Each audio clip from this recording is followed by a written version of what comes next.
ఇందులో కనుక చూసుకున్నట్టయితే మొత్తం 60 ఎకరాల్లో ఆల్మోస్ట్ ఒక 10-12 ఎకరాల్లో మనకు మామిడి తోట ఉంటుంది. ఒక 8 నుంచి 10 ఎకరాల్లో నిమ్మ తోట ఉంటుంది. ఇప్పుడు ప్రజెంట్ మనము ఈ నిమ్మ తోటలోనే ఉన్నాము. ఇదంతా నిమ్మ తోట. ఇది కనుక చూసుకున్నట్టయితే కంప్లీట్గా కనుక చూసుకున్నట్టయితే ఎవ్రీ ఇయర్ మంచి క్రాప్ కూడా వస్తుంది మనకు నిమ్మ తోట. ఇక్కడ నుంచి కనుక చూసుకున్నట్టయితే మామిడి తోట కూడా మనకు ఆల్మోస్ట్ మంచి క్రాప్ ఉంది. మామిడి తోట కూడా అది కూడా ఆల్మోస్ట్ వచ్చేసి మనకు ఒక ఎవ్రీ ఇయర్ ఒక 10-12 లక్షల వరకు మామిడి తోట క్రాప్ ఉంటుంది. నిమ్మ తోట క్రాప్ ఉంటుంది.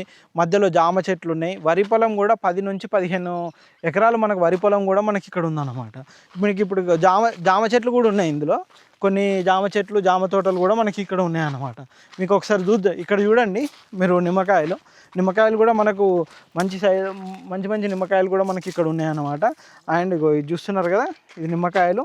ఈ నిమ్మ తోట నుంచి మీకు ఇప్పుడు ఇన్సైడ్ గెస్ట్ హౌస్ చూపెడతాను. ఇక్కడ ఒక గెస్ట్ హౌస్ కూడా ఉంది. మొత్తం వచ్చేసి 4 నుంచి 5 బోర్ల వరకు ఉన్నాయి. 4 నుంచి 5 వరకు ఇక్కడ సంప్స్ ఉన్నాయి అన్నమాట. టోటల్ అంటే వాటరు అవన్నీ కనెక్టివిటీ ఉండే విధంగా మనకు ఒక 4-5 సంప్స్ కూడా ఉన్నాయి. అది వచ్చేసి గెస్ట్ హౌస్ పైనుంచి చూద్దాము ఏ విధంగా ఉంటుందో ఏంటో. ఇది వచ్చేసి మనం గెస్ట్ హౌస్ అనమాట. ఇందులో గెస్ట్ హౌస్ కూడా మనకు ఒకటి కన్స్ట్రక్షన్ చేశారనమాట.